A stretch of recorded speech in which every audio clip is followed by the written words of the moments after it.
அம்மா இன்னைக்கு என்ன லஞ்ச்? உங்க எல்லாருக்கும் என்ன வேணுமோ அதே லஞ்ச் பண்ணுறேன்.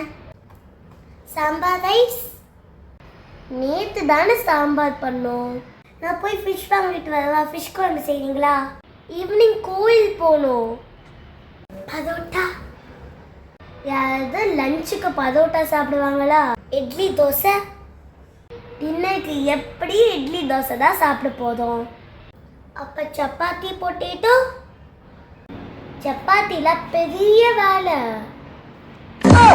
பேசாம வெளியில் ஃபுட் ஆர்டர் பண்ணிடலாம். டெய்லியும் ஹோட்டலில் வாங்கினா ஹெல்த் இஷ்யூஸ் தான் வரும். At least Maggi. அது எப்படி லஞ்சுக்கு பத்தோம்? சரி நீங்களே சொல்லுங்க, உங்களால என்னதான் செய்ய முடியும்? உங்க எல்லாருக்கும் எது பிடிச்சிருக்கோ அதை செஞ்சு தரேன்.